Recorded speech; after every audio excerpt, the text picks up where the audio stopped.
अम्ल क्षार जो है आपस में परस्पर अभिक्रिया करते हैं तो क्या बनता है? लवण और पानी बनता है। क्रिया क्या कहलाती है? उदासीनीकरण। ठीक है, तो ये इम्पोर्टेंट क्वेश्चन था। फिर अम्ल किस तरीके से धात्विक ऑक्साइड के साथ अभिक्रिया करते हैं? तो अम्ल जो है जो धात्विक ऑक्साइडों के साथ अभिक्रिया करके क्या बनाते हैं? लवण और पानी बनाते हैं। तो धात्विक ऑक्साइड के साथ क्रिया करने के बाद लवण और पानी बन रहा है। यहाँ पर जो है धातु ऑक्साइड जो है वो अम्ल के साथ क्रिया करके लवण और पानी बनाते हैं। इसके बाद इससे निष्कर्ष क्या निकल के आ रहा है कि जो धातु ऑक्साइड हैं वो किस तरीके से व्यवहार कर रहे हैं? एक क्षारक की भांति व्यवहार करते हैं। और इसी तरीके से अगर हम क्षार की अधात्विक ऑक्साइडों के साथ क्रिया को पढ़ेंगे तो इसमें क्या हो रहा था कि ये भी जो है वो क्या बना रहे थे? लवण और पानी बना रहे थे। और उसके बाद इससे निष्कर्ष क्या निकल के आया था कि जो अधात्विक ऑक्साइड है वो कैसे हैं? अम्लीय प्रकृति के हैं। ठीक है, वो लवण और पानी बना रहे हैं। सभी अम्लों एवं क्षारकों में क्या समानताएं हैं? तो अगर हम कई जो जितने भी अम्ल हैं उनकी बात करें और जितने भी क्षारक हैं उनकी बात करें तो उसमें कुछ ना कुछ समानताएं हैं। जैसे कि अगर हम बात करें कि कोई भी स्पीशीज़ की बात करें, जैसे मान लीजिए आप लोग गर्ल्स हैं तो गर्ल्स में बात करें तो सब में कुछ ना कुछ जो है वो गर्ल्स में भी, पूरी गर्ल्स में कुछ ना कुछ समानताएं हैं। विभिन्नता भी है लेकिन कुछ चीज़ें ऐसी हैं जो समान हैं। ठीक, उसी तरह बॉयज़ की बात करें तो वो उसमें भी जो है उसमें भी कुछ ना कुछ चीज़ें जो है वो समान होंगी। इसी तरह जानवरों फल की बात करें मान लो आम, तो उसमें सभी स्पीशीज़ में ये होगा कि आम जो है सब कैसे होंगे, उनका स्वाद जो है वो एक जैसा लगभग होगा, देखने में वो वैसे दिखेंगे, है ना। कुछ चीज़ें समान रहती हैं। क्या आम अंगूर की तरह नहीं दिखने लगेगा? दिखने लगता है क्या? तो कुछ ना कुछ जो है उनमें समानता रहती है। तो ये अब ये है कि सभी अम्ल और क्षारक जो है उसमें क्या समानता है। इसमें क्रियाकलाप किया गया है जिसमें कई चीज़ें ली गई हैं। ग्लूकोज ले लिया, अल्कोहल ले लिया, हाइड्रोक्लोरिक अम्ल ले लिया, सल्फ्यूरिक अम्ल ले लिया। ठीक, और उसमें जो है एक कार्क पर 2 कीले लगाकर कार्क को 100 ml के बीकर में रख दिया। यहाँ पर देखो चित्र बना हुआ है। ठीक, इस तरीके से ये इसमें जो है ये कार्क है, इसमें 2 कीले लगा करके जो है रख दी गई और अलग अलग जो है वो आपको इसमें जो है वो अम्ल का विलयन जो है वो लेना है। तो अम्ल नहीं, सॉरी, जो चीज़ें दी गई हैं उनका अलग अलग विलयन लेना है। अब जो ये कील हैं इनको जो है वो एक बैटरी से, देखो यहाँ पे दिख रहा होगा आपको, 6 वोल्ट की बैटरी के साथ जो है वो जोड़ दिया गया है। साथ ही साथ क्या लगा दिया है? एक बल्ब लगा दिया गया है और एक स्विच लगा दिया गया है और ये सारी प्रक्रिया बीकर के अंदर की गई है। अब यहाँ पर बीकर के अंदर हम क्या डालते हैं? तनु सल्फ्यूरिक अम्ल यानी तनु HCl डालते हैं और विद्युत धारा जो है हम उसके बाद बटन चालू करके देखते हैं कि विद्युत धारा प्रवाहित हो रही है कि नहीं। तो पहले तनु HCl डाला, फिर तनु सल्फ्यूरिक अम्ल के लिए डाला और इसके बाद फिर ग्लूकोज पे डाला, ग्लूकोज डाल के अभिक्रिया की, अल्कोहल यानी तो लिक्विड चेंज किया। समझ में आ रहा है? और हम इसमें परीक्षण कर रहे हैं कि क्या हो रहा है। ग्लूकोज डाला, अल्कोहल डाला, तो जब आप देखेंगे कि जो जो चीज़ें अम्ल हैं, ठीक, अम्ल की स्थिति में जो है वो क्या होगा, वो विलयन जो है अगर अम्लीय है आपका तो आपका बल्ब जो है वो क्या होगा? जलने लगेगा। ग्लूकोज और अल्कोहल का विलयन कि जब हम डालेंगे, जब ग्लूकोज डाल करके चेक करेंगे या अल्कोहल डालेंगे तो हम देखेंगे कि विद्युत का चालन जो है वो नहीं हो रहा है। तो यहाँ पर क्या पता चल रहा है कि विलयन में विद्युत का प्रवाह किस किस में हो रहा है और किस किस में नहीं हो रहा है। तो विद्युत का प्रवाह क्यों हो रहा है? तो उसी में विद्युत का प्रवाह होगा जिसमें H+ आयन होंगे, यानी कि जिसमें अम्ल उपस्थित है। ठीक, अम्ल क्या होता है? जलीय विलयन में क्या देते हैं? H+ आयन देते हैं। तो जो H+ आयन देंगे उन्हीं में विद्युत धारा का जो है वो प्रवाह होगा। अम्लीय विलयन में विद्युत धारा का प्रवाह अम्ल में उपस्थित इन्हीं आयनों के द्वारा होता है। अम्लों में धन आयन होते हैं और ऋण आयन, जैसे HCl में Cl- आयन होगा। धन आयन इसमें क्या है? H+, इसमें Cl- आयन है, ऋण आयन। इसमें H+ धन आयन है, NO3 क्या है? माइनस है। CH3COOH में जो है CH3COOH जो है वो माइनस आयन है और H क्या है आपका? प्लस आयन हो गया। ठीक, H2SO4 में SO4 की पावर -2 ये माइनस वाला आयन हो गया और H क्या होगा आपका? प्लस आयन होगा।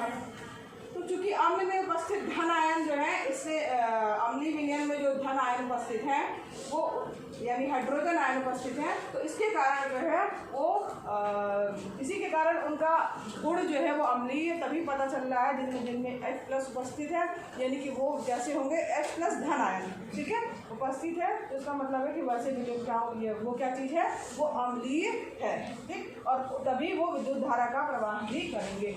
अब यही चीज़ अगर हम सोडियम हाइड्रोक्साइड, कैल्शियम हाइड्रोक्साइड यानी क्षार के रूप में अगर हम क्रिया करेंगे, तो यहाँ पर क्षारीय में भी जो है वो क्या होगा, वो भी हमने ये भी पढ़ा था ना कि वो अगर क्षारीय विलयन लिया जाए तो क्षार भी जो है विद्युत धारा का प्रवाह करते हैं। सोडियम हाइड्रोक्साइड रहेगा तो उसमें भी जो है विद्युत धारा का प्रवाह होगा, कैल्शियम हाइड्रोक्साइड रहेगा तो उसमें भी विद्युत धारा का प्रवाह होगा। अब है कि जलीय विलयन में अम्ल या क्षारक का क्या होता है। अगर मान लीजिए जलीय विलयन है तो उसमें अम्ल और क्षारक जो है वो किस तरीके से व्यवहार करते हैं। इसके लिए देखो एक परख नली ली गई है, एक स्वच्छ एवं शुष्क परख नली में 1 ग्राम जो है वो NaCl यानी कि क्या ले लिया गया है, नमक ले लिया गया है, और उसको जो है इस तरीके से टेप से पकड़ लिया गया है, और उसमें कुछ मात्रा में जो है वो क्या कर दिया गया, हमने सल्फ्यूरिक एसिड की जो है वो H2SO4 की बूंदे इस तरीके का ड्रॉपर आपने देखा होगा ना, है ना, तो ये जो है इससे जो है वो सल्फ्यूरिक एसिड की कुछ बूंदे लेकर के हमने उसको डाला, और यहाँ पर ये चिमटी से जो है इसको हम पकड़े हुए हैं परख नली को। इसके अंदर हमने लिया क्या है, सोडियम क्लोराइड लिया 1 ग्राम, ठीक। अब यहाँ पर जब आप इसको डाल लेंगे, उसके बाद उसको बंद कर देंगे, तो आप देखेंगे क्या होगा कि डालने के बाद जो है उसमें कुछ ना कुछ जो है वो एक कांच से बंद किया, और उसमें एक ऐसी नली वाला कांच भी देखा होगा वो किया हमने कि उसमें से अगर कोई गैस निकल रही है तो निकल पाए। तो यहाँ पर जो है गैस निकलेगी निकास नली में से, ठीक है, और वहाँ पर उस जो भी निकल रहा है या जो भी आर्द्रता है या जो भी चीज़ हो रहा है उसके लिए जो है एक आर्द्र लिटमस पेपर लेंगे। अब यहाँ पर जो लिटमस पेपर है वो नीले कलर का रहेगा, और नीले कलर का लिटमस पेपर जो है वो कैसा हो जाएगा, रेड कलर का हो जाएगा।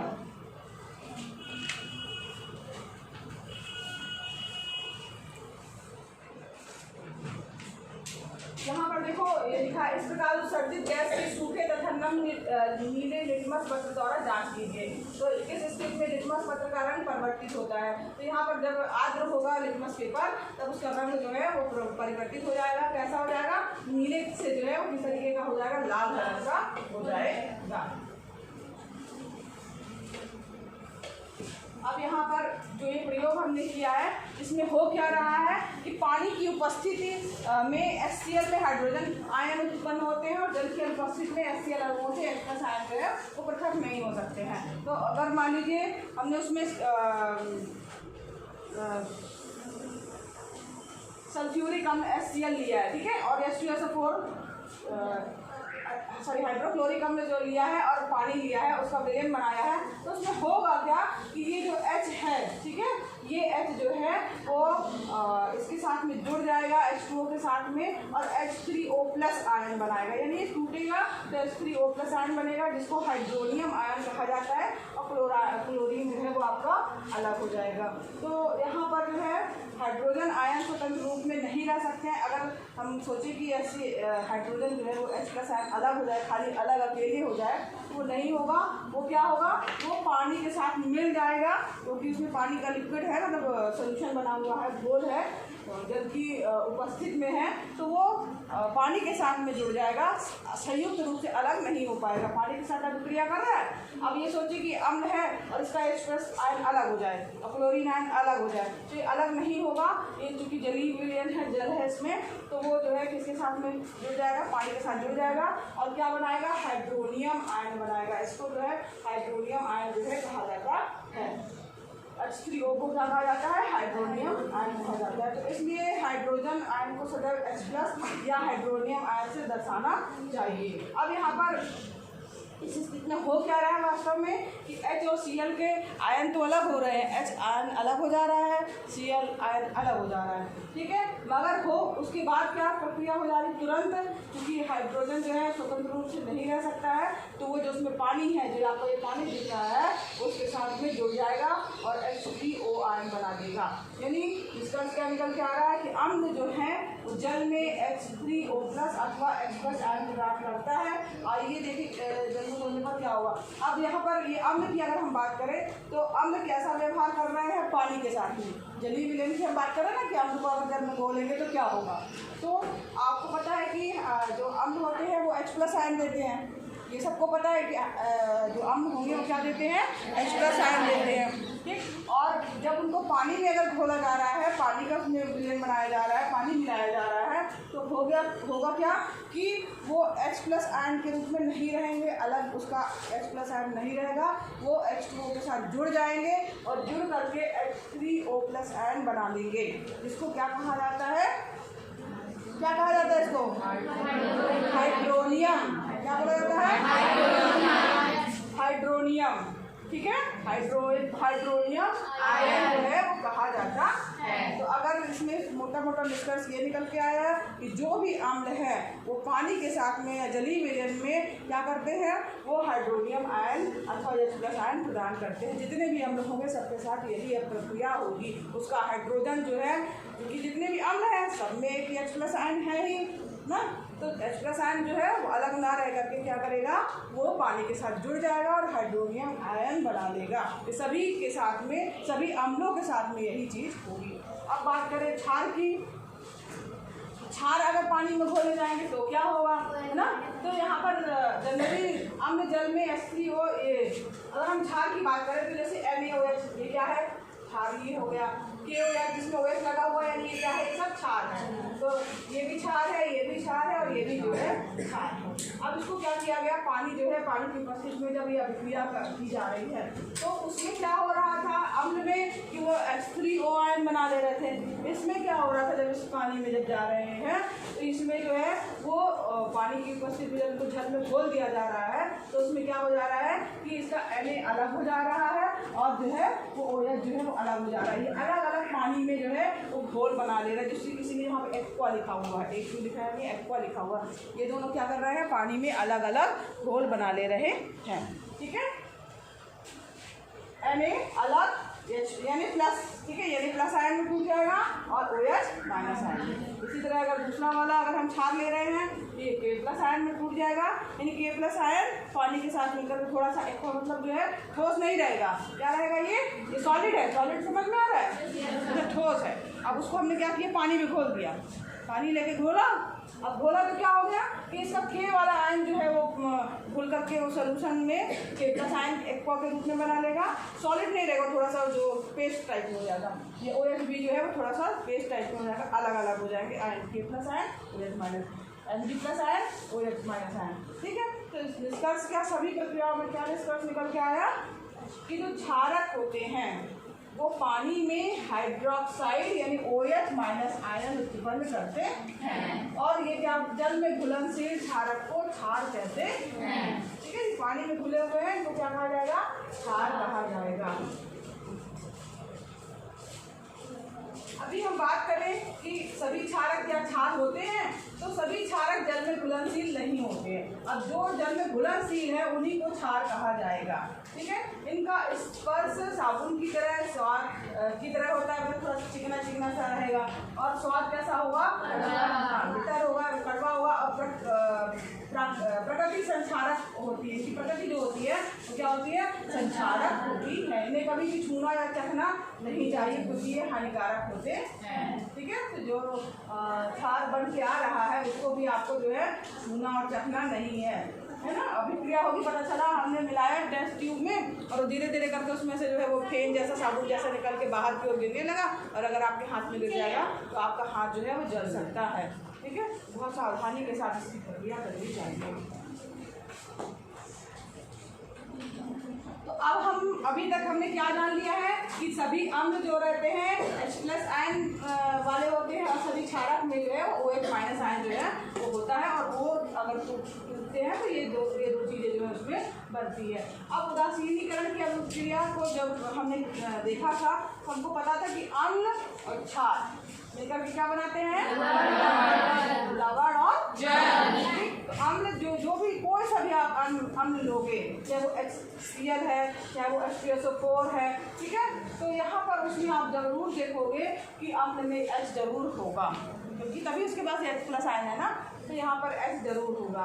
तो यहाँ पर इसका H ले लिया, यहाँ पर हम एक कुछ एक्स्ट्रा ले लिया, यानी कोई भी चीज़ जुड़ सकती है, HCl भी जुड़ सकता है, SO4 भी जुड़ सकता है और कुछ भी जुड़ सकता है। क्षारक की अगर हम बात करें तो क्षार में आपको पता है कि OH माइनस आयन होते हैं, तो हमने OH माइनस इसको निश्चित रखा, ये निश्चित रहेगा आपका। ये चीज़ चेंज हो सकती है, तो यहाँ पर NaOH हो सकता है, KOH हो सकता है ना, NaOH का होल ट्वाइस हो सकता है, कुछ भी हो सकता है, लेकिन यहाँ पर OH जरूर रहेगा, तभी वो क्षारक है। क्षारक की पहचान है जिसमें OH होगा। देख के आप बता सकते हो, अगर उसके फार्मूले में OH दिख रहा है तो क्या होगा, अगर H दिख रहा है। अब यहाँ पर जब इनकी अम्ल और क्षार की अभिक्रिया कराई जाती है तो ये वाला H जो है ये OH के साथ जुड़ जाता है और ये क्या बना लेता है, H2O बना लेता है। ठीक है, या एक तरह से कहा जाए, यहाँ पर समझ लो इसको,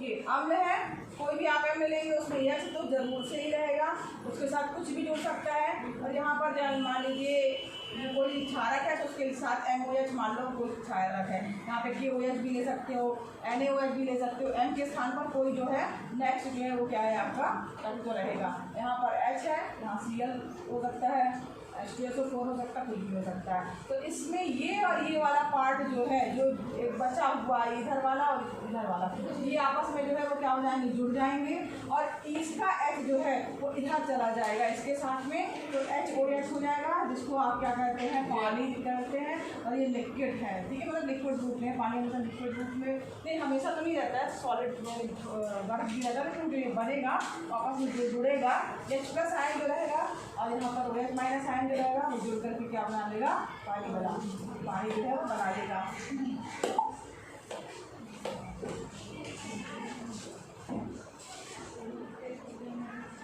अब यहाँ पर देखो एक क्रियाकलाप और दिया गया है कि आपको क्या करना है, एक बीकर लेना है, उसमें जो है 10 ml के लगभग पानी लेना है। 10 ml मतलब ज़्यादा नहीं होता है, बहुत थोड़ा सा होता है ना, जो दवाई पीते हो ना उसमें 5 ml 10 ml होता है।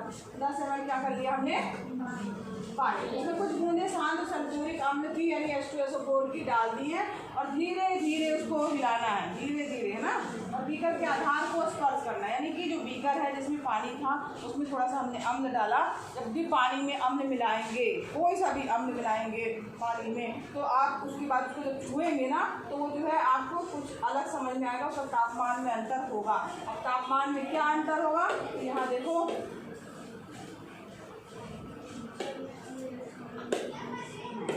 अब यहाँ पर देखो,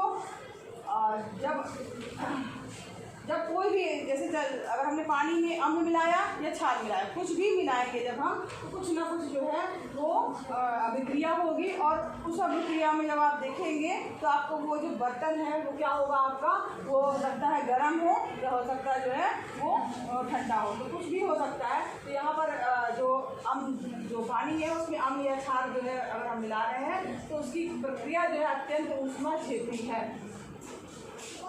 जल में अगर दूसरे अम्ल की बात करें जैसे नाइट्रिक अम्ल है या सल्फ्यूरिक अम्ल है, उसको मिलाते समय अत्यंत सावधानी रखनी चाहिए। अम्ल को सदैव धीरे धीरे और जल को लगातार मिलाते हुए मिलाना चाहिए, ठीक है।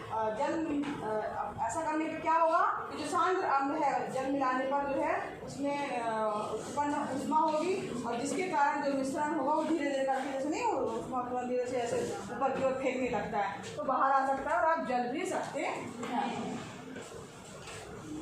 और कई बार इतना ज़्यादा ऊष्मा उत्पन्न होती है कि कांच का पात्र भी जो है वो टूट सकता है, इसलिए उसमें जो उसकी जो बॉटल रहती है सल्फ्यूरिक एसिड की और सोडियम हाइड्रोक्साइड की, तो उसमें चेतावनी जो है भी बनी रहती है, उसमें इसको जो है सावधानी से यूज़ करना है। उसकी बॉटल ऐसा ना कहीं पटक दो, टूट जाए, गिर जाए तो पता चला फिर दुर्घटना हो जाए कुछ, ठीक है।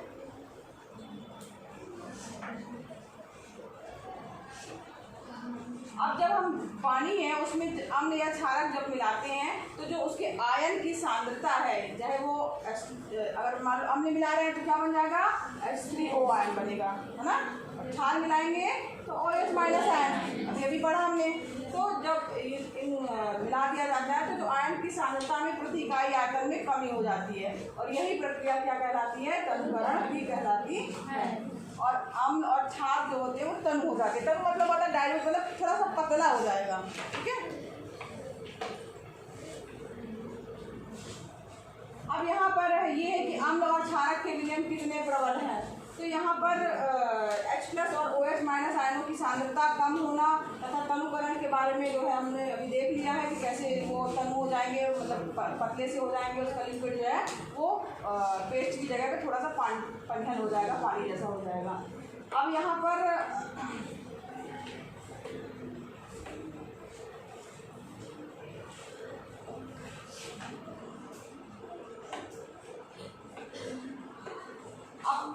कैसे पड़ता है, जैसे मान लीजिए कोई भी विलयन है तो उसमें उपस्थित हाइड्रोजन आयन की सांद्रता अगर हमें ज्ञात करनी है कि उसमें उसकी सांद्रता क्या है, उसके लिए एक जो है वो एक स्केल जो है वो बनाया गया जिसे क्या कहा जाता है, पीएच स्केल कहा जाता है। और इस पीएच में पी जो है वो क्या है, एक सूचक है, ठीक। और ये पीएच का मतलब क्या होता है, सूचक है, जिसका मतलब होता है शक्ति। और यहाँ पर सामान्यतः जो है वो शून्य जो है मतलब से एक तरफ शून्य रहेगा और एक तरफ जो है वो शून्य से मतलब स्टार्ट होता है, शून्य से चालू होगा और इससे बढ़ता जाएगा, ठीक। तो यहाँ और कहाँ तक रहेगा, 14 तक रहेगा, ठीक। जो पीएच को ये यहाँ पर आप देख रहे होंगे एक स्केल बना होगा।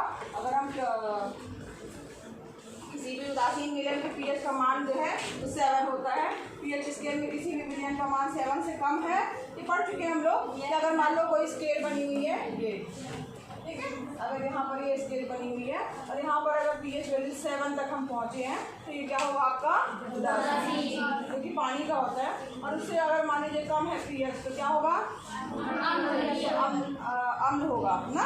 उससे ज़्यादा होगा तो क्या होगा, क्षार होगा। जो इधर तरफ बढ़ेंगे तो क्या होगा, अम्लीय प्रकृति बढ़ती जाएगी, इस तरफ जाएंगे तो क्या होगा, क्षारीय प्रकृति जो है उसकी बढ़ती जाएगी और अम्लीय प्रकृति क्या हो जाएगी, कम होती जाएगी धीरे धीरे करके। अम्ल तो रहेगा नहीं और क्षारक प्रकृति उसकी जो है वो बढ़ेगी। अब जो प्रकृति की अगर हमने बात की तो अगर हम अम्ल की बात कर रहे हैं तो इसका मतलब अम्ल में क्या होते हैं, H+ आयन होते हैं। H+ जो आयन होते हैं तो यानी कि H+ आयन की सांद्रता में वृद्धि होती जाएगी, यानी ज़्यादा मात्रा में जो है H+ आयन होते जाएंगे। और इधर तरफ जाएंगे तो यहाँ पर H+ आयन की सांद्रता में कमी होगी और OH- आयन जो है वो धीरे धीरे करके बढ़ते जाएंगे। ये सारणी बनी हुई है, देखो धीरे धीरे करके यहाँ पर अगर 7 है तो यहाँ के बाद देखो लाल होता जाएगा, है ना, है। और इसका फिर इधर जाओगे तो ये नीला की हरा नीला इस तरह से नीला होता जाएगा। चलो इसके आगे कल पढ़ेंगे।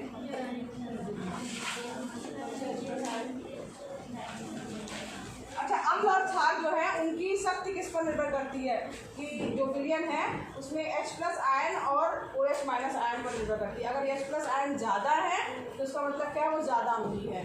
और अगर मान लो H+ आयन कम है तो मतलब वो क्या है, क्षारीय है। या OH- आयन ज़्यादा है तो वो क्या है, क्षारीय है।